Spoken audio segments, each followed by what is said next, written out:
Hey, what's up? John Martinez with the REI Sales Academy. I'm just pulling out of the gas station and I saw something pretty incredible. And I'm sure you've seen it all the time. It was a little tiny car. I can't remember the name, but it was an entry-level Nissan of some sort. Probably about 15 years old, probably all of 100 horsepower. So fine car, right? Just a normal everyday car. Probably doesn't go very fast. Well, I know it doesn't go very fast, not very powerful. It's just built to get you from A to B, which is what most cars should do. But the funny thing about this car is it had this wing on the back, this spoiler that looked like it was for a $1 million supercar. It stood up off the car like 1.5 feet, 2 feet, you know, in order to create all this downforce, as if that car needed help staying on the road, right?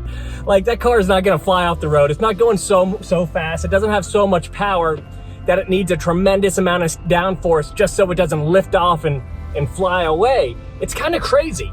But it got me thinking about something else that is just like that, just as crazy. And it's sales one-liners, right? All these things I see on the internet where it's like, say this one line. Here's the one call. Here's the one line you need to close every deal ever. And, you know, shut down any objection with this one line. And like, that's crazy. That has nothing to do with sales. Sales is the process. Your sales process is the engine, right? And there's a lot of pieces to sales process. And so I want you to think about it like that. A good sales process, the conversation you have, the step-by-step process that you use to guide prospects or home sellers to make their decisions, that's like the entire car. That's like that Nissan Sentra or whatever it is. That's the most important part.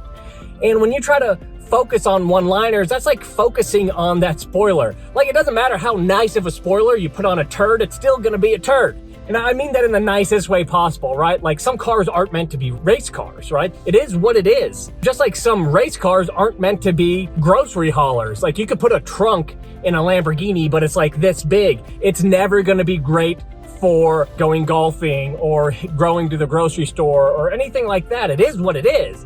So people who try to use sales one-liners, it's like putting a $5,000 spoiler on a turd. It really is. Don't do that. You need to focus on the actual sales process. And that's it. That's what I wanted to share with you today. Too many people are focusing on the wrong stuff. You gotta focus on the fundamentals, focus on the process. And then and only then should you start tweaking it with maybe some sayings or questions that improve what you're already doing. But if you're gonna focus anywhere, I guess is my point when it comes to sales, you focus on the part that has the most impact, and that's sales process. And you should have a good sales process, one that sets the stage for open and honest communication, one that dives deep into motivation and uses it to increase the urgency to take action, one that systematically brings all deal killers and objections to the surface and deals with them, and one that makes your presentation sound like it's a match made in heaven for your prospect. Even if you're selling or buying or doing whatever the same way as your competition is. Because only when you have all those things will you be able to buy houses at the deepest discounts, even when there's higher offers on the table. So that's my advice. Don't focus on the spoiler, just buy a better car. Bye.